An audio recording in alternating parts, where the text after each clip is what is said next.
पढ़ती है, बेटी है, खेल रही है दुकान में। रोती हुई आई और बोली कि मेरा कोई आदमी आया था तो मेरा पजामा उतार दिया और उसको ब्लीडिंग बहुत ज्यादा हो रही थी उस टाइम। समझ गया मेरी बच्ची बहुत सीधी है, बहुत समझदार, बहुत सीधी है।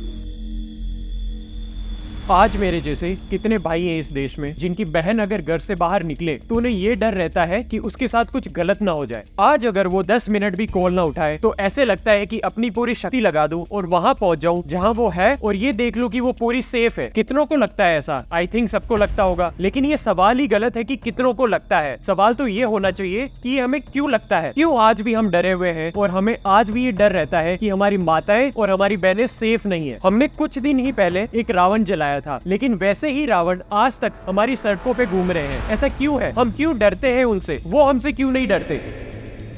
खून बह रहा था, मुंह से खून बह रहा था, होंठ फट गए थे, पूरे चेहरे पर चोट थी, गर्दन की हड्डी टूटी हुई थी, दोनों हाथों की उंगलियों के नाखून भी जख्मी थे, पेट पर चोट थी, प्राइवेट पार्ट से भी खून बह रहा था। मैं अपनी नानी के घर पे जा रही थी, कुछ लड़कों ने जबरदस्ती गैंग रेप किया। वो 10 दिन जिंदा तो रही, लेकिन बस ये एक बूंद पानी के लिए तरस गई। आज हमारे देश में, जिसको हम भारत माता बोलते हैं, उधर हर 16 मिनट में एक रेप होता है। हर 4 मिनट में किसी न किसी की माँ या बेटी को उसी के घर में क्रूएलिटी का शिकार होना पड़ता है और हर 80 रेप के मामलों में से 30 की एज 18 साल से कम होती है। 2 लोगों ने हमारे साथ दुराचार किया। और आप ये सुनकर शॉक हो जाओगे कि इसमें से 90% केसेस में criminal is known to the victim. इसका मतलब ये है कि वो जो क्रिमिनल है वो कहीं और से नहीं आता, वो हमारे ही देश में रहता है, हमारे जैसे ही कपड़े पहनता है और हमारे जैसे ही दिखता है। और इसी कारण एक ट्रेवल सर्वे में ये पता लगा कि 94% of the women feel unsafe travelling anywhere in the public transport. और उसी सर्वे में ये भी पता लगा कि ज्यादातर जो महिलाएं हैं वो इंडिया से ज्यादा कंपेरेटिवली इंडिया के बाहर ट्रेवल करने में ज्यादा सिक्योर मानती है। और हमारे देश में ऐसे भी लोग हैं जो सोचते हैं एक हाथ से ताली नहीं बजती। उनसे एक ही सवाल है मेरा, क्या गलती थी उज्जैन केस में उस 12 साल की लड़की की, और क्या गलती थी कोलकाता केस में उस डॉक्टर की जो पिछले 36 घंटे से बहुत लोगों की जानें बचा रही थी? है जवाब इस बात का? आखिर बार बार ऐसा क्यों होता है कि हर साल ये न्यूज बढ़ती जा रही है और हम सिर्फ न्यूज़पेपर में देखते हैं, टीवी में देखते हैं और कुछ कर नहीं पाते, इस बात को टाल देते हैं? आखिर क्या रीजन है इन इंसिडेंट के बढ़ने का हर साल? सबसे बड़ा रीजन है हमारी सोसाइटी, जहां आज भी लड़कियों से क्वेश्चन किया जाता है कि आप उन एरियाज में गई क्यों थी, आप उस टाइम पे घर से निकली ही क्यों थी। जबकि हमारा क्वेश्चन ये होना चाहिए कि आज भी इस देश में वो एरियाज अनसेफ क्यों है। एक हाथ से ताली नहीं बजती, दोनों बातें लड़के और लड़कियों दोनों की गलती होती है, एक हाथ से ताली कभी नहीं बजती। जो कुछ होता है लड़कियों की वजह से भी होता है और लड़कों की वजह से भी होता है, दोनों की बराबर गलती होती है। फिर तो उस कारण पे जाओ कि रात के 12:30 बजे तक क्यों नहीं पता था कि हमारी बेटी कहाँ है। फिर उस माँ पे जाओ, वो चोर की माँ को पकड़ेंगे आप कि 12:30 बजे तक यही पता नहीं था कहाँ है बेटी, किसके साथ है, किस हालात में। 12:30 बजे लेडी वो है तो करेक्टर डिसाइड होता है, करेक्टर डिसाइड होता है। आखिर क्यों न जाए एक लड़की बाहर? एक जगह हम बोलते हैं बेटी बचाओ बेटी पढ़ाओ, इसके हिसाब से तो नारा ये होना चाहिए कि बेटी बचाओ बेटी पढ़ाओ और फिर घर पे बैठ जाओ। दूसरा रीजन है लो कन्विक्शन रेट, मतलब अगर कोई केस फाइल हुआ है तो उसका रिजल्ट आना और आरोपी को सजा मिलना। आप देखिए इम्प्लीमेंटेशन कितना होता है। एनसीआरबी के ही आंकड़े देखें तो कन्विक्शन रेट, सजा जो होती है रेप में, मुश्किल से 29% है।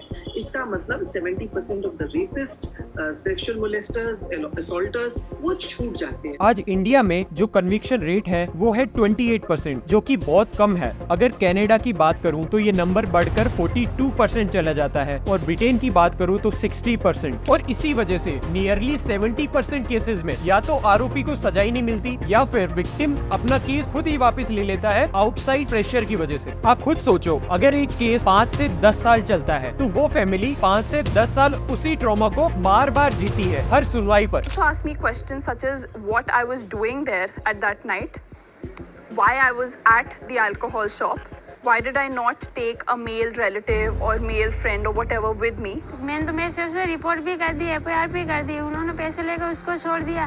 तो उन्होंने ये नहीं सोचा कि ये तो एक लड़की है, इसका क्या होगा, उन्होंने पुलिस ने नहीं सोचा था।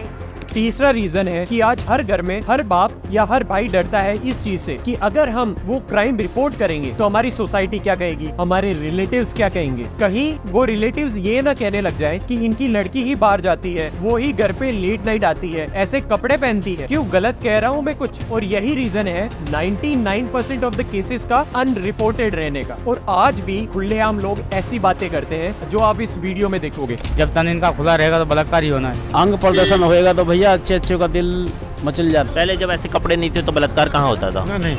तो जिन लोगों का माइंड खराब हो रहा है उनकी गलती नहीं है, उस लड़की की गलती है कि उसने वैसे कपड़े पहने। उनको ढक के रखेगी तो किसी का क्यों माइंड खराब होगा? माइंड तो इन लोगों का खराब है। और ये चीज बोलने में मैं बिल्कुल हेजिटेट नहीं करूंगा कि ये ही वो लोग हैं जो ये चीज को बढ़ावा देते हैं और ये डरते भी नहीं कि इन पे कोई एक्शन लेगा।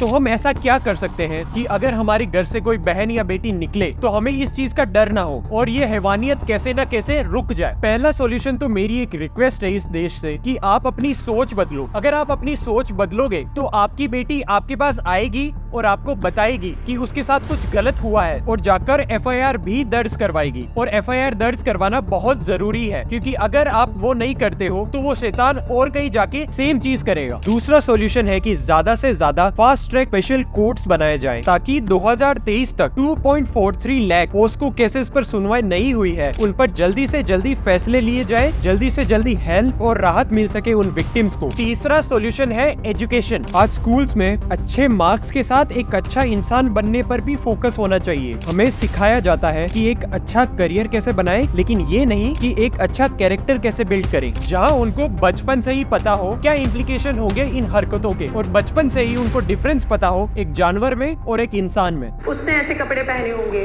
वो वहाँ गई होगी, वो लेट नाइट गई थी, यही होता है। तो ये लगाने वाला कौन सा वर्ग है कि ये जो महिला वर्ग है वो हमारे बराबर ही है। हम उनको ये भी बताते हैं कि कौन से क्राइम में कितनी टाइम की सजा है, तो एटलीस्ट एक जो फैक्टर है डर, उससे वो क्राइम की तरफ जाने से रुकें। और लास्ट में मैं एक चीज ही बोलना चाहूंगा कि ये देश और ये दुनिया एक लड़की की भी है और एक लड़की की भी। दिन हो या रात, बजाय इसके कि संडे मॉर्निंग चाय की चुस्कियां लेते लेते एक न्यूज पढ़ी और उस न्यूज के बाद एक नेक्स्ट न्यूज पे आ गए बिना कुछ सोचे समझे। भूलो मत, इस देश में आप भी हो और वो हैवान भी है। आवाज उठानी पड़ेगी और तभी बिना डरे हमारे देश की बेटी आगे बढ़ पाएगी और हम गर्व से बोल पाएंगे भारत माता की जय।